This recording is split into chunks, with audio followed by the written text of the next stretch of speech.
Welcome in, everyone, to the Football Addicts Anonymous podcast. Just me today, so we're going to make it pretty short, just talking USFL.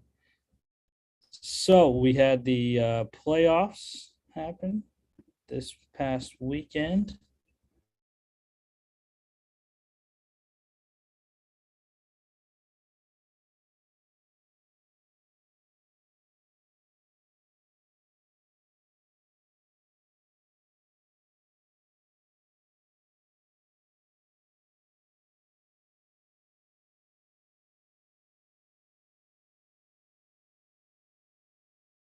Victor got it done on the ground for the Generals, 16 for 64 and a touchdown. But Case Cookus and a wild sequence in the second half. Two punt return touchdowns, one by each team. Wide receiver Cavante Turpin, 78-yard punt return touchdown, and wide receiver Maurice Alexander, 87-yard punt return touchdown on a day where Maurice didn't do much offensively there. Darius Shepard was the leading receiver in the game for the Generals, 5 for 91, 7 targets there. And defensively, I'm going with safety Mike Bell Jr. on the losing end for the Generals, 2 tackles, both of them solos, a pick, 2 pass deflections, and a fumble recovery. The Stars got it done. They covered plus 4.5, under 47.5 easily. Second game, we had Stallions, 31-17 win over the Breakers. They will face the Stars in the championship game. Kyle Sloter had a great day for New Orleans. Bad completion percentage, only 55%. Did throw 2 interceptions, just like Louis Perez of the Generals. But he did throw for 327 yards, and he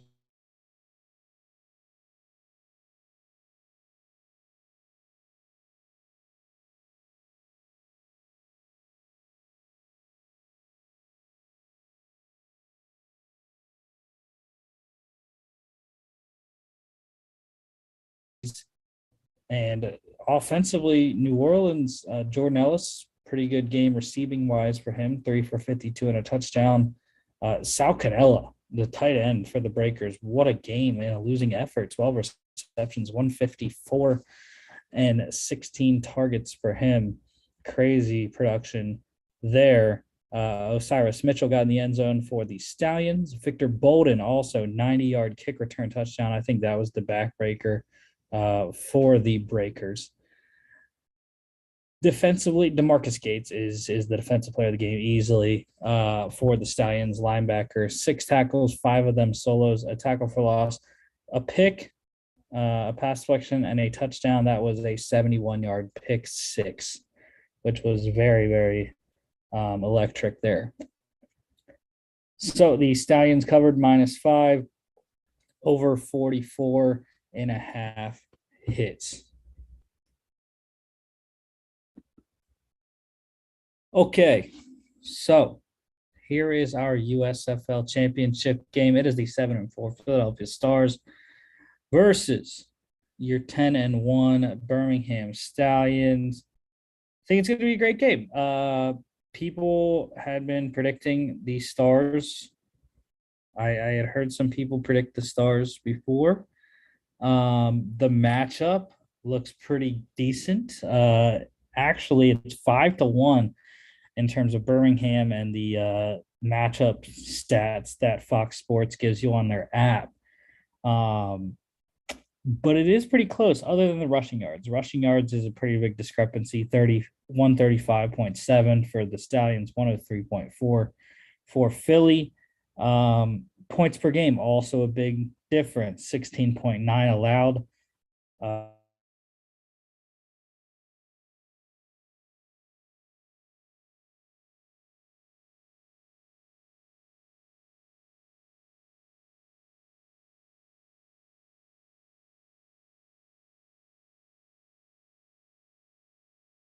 All season, had a little blip against the Gamblers in week 9, but came back, had a tremendous game last week. Jamar Smith was great.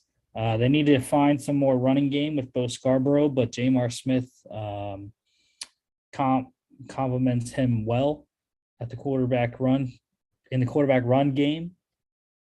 And the odds. Do they have the odd? They do not have the odds out yet. Oh, they do.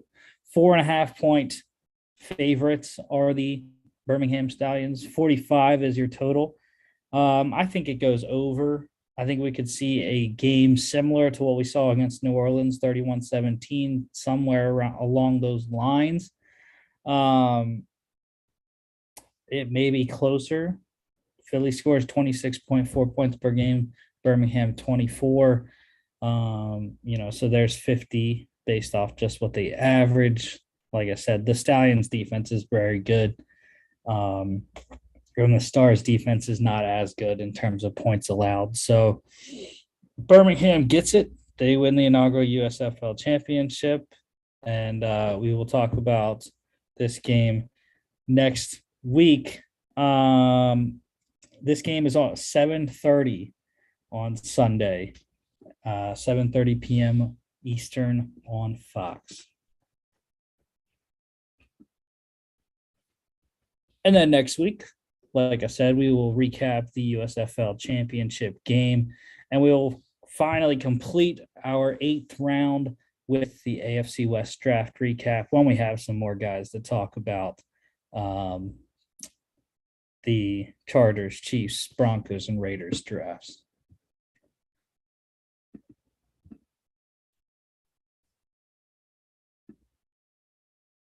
That is all I have for y'all today. I know it was very, very short. Just talking USFL. We'll talk NFL news, NCAA news. We got some USFL news as well. Actually, I'll go through the USFL news here. So we did have the USFL awards handed out. The offensive player of the year was Generals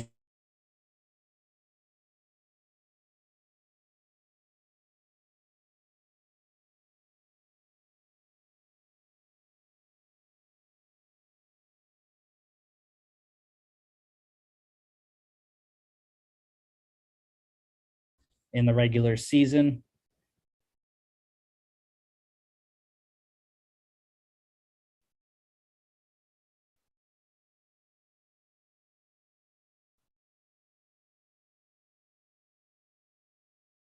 He also had 113 receiving yards and 1 receiving touchdown there. 753 all-purpose yards that ended up 4th on his team, actually. So, but yeah, he was your offensive player of the year. Defensive player of the year. Who else but Gamblers defensive end Chris Odom? Like I mentioned before, he was your leading sacker. 12.5 sacks was ridiculous production in 10 games for Chris Odom on a losing team. A team that finished, 3-8 or 3-7. 12.5 sacks, 41 tackles for him. He also, I believe, was the guy that had 4 blocks, 4 blocked field goals, if I am remembering correctly.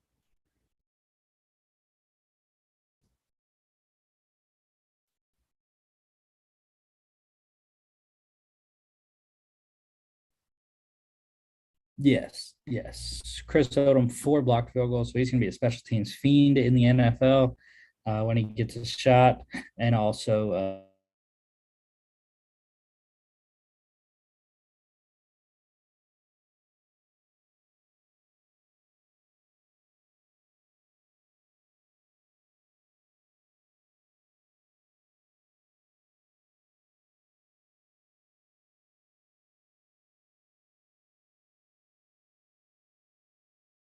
season for head coach Mike Graff.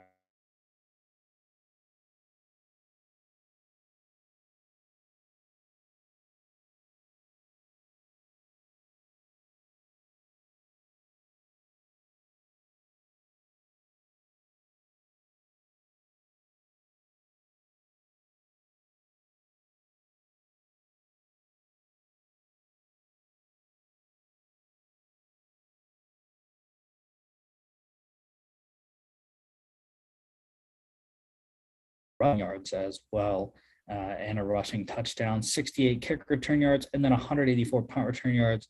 He scored the first punt return touchdown of the season.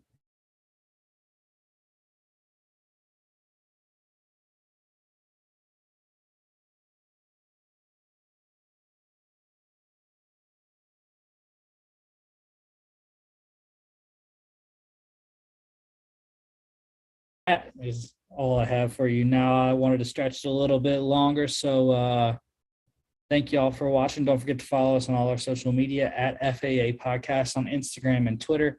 FAApodcast.com is our website. You can check us out here on YouTube, Facebook, Spotify, Apple Podcasts, and iHeartRadio. Thank you all, and we will see you